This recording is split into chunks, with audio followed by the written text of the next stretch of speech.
Namaste dear students. This is my video tutorial on the topic combination of resistors. Resistors can be combined in two different ways, series and parallel combinations. Let's discuss them in detail one by one. First of all, we will talk about series combination of resistors. When the resistors are connected end to end, back to back or one after another, then this type of combination is called series combination, as you can see on your screen. There are some important characteristics of series combination that we have to understand. The current in series combination remains same through all the resistors. Voltage is divided among different resistors in series combination.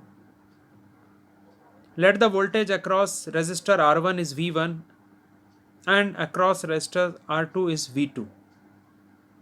So once again remember, current remains same through all the resistors but voltage would be different.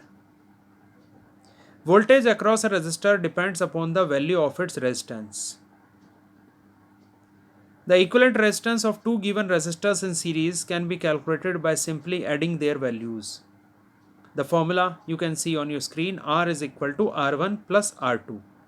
If there are more resistors, we can simply keep on adding them to get the equivalent resistance, which is also called total resistance or net resistance or combined resistance in series.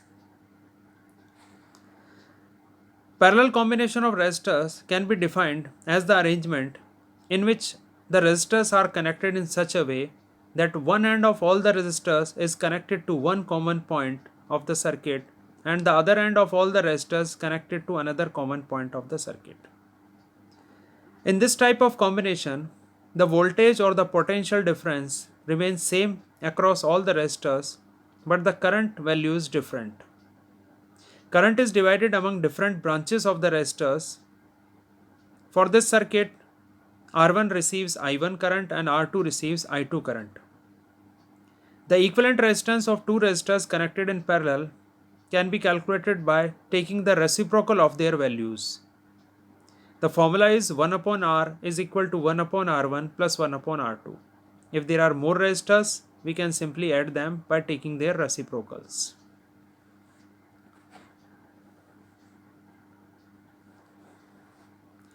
Let's talk about the advantages of parallel combination over series.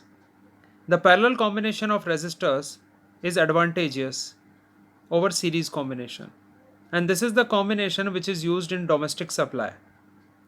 All connections at our home are done in parallel combination. Because in parallel combination, if one device fails, then the supply of current to the other device will remain uninterrupted. But in series combination, because they all are connected end to end, so if one device fails to work or get fused, then the supply of current to all the other appliances will immediately stop. So they would stop working.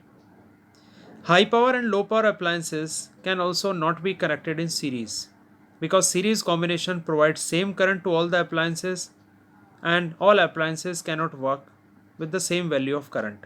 High power appliances need more current while low power appliances need less current. In parallel combination, the voltage remains same across all the resistors or devices and the current value differs. So we can easily connect high power and low power appliances in parallel combination. High power appliance draw more current from the same voltage while low power appliance draw less current from the same. So these advantages features make the parallel combination better than series.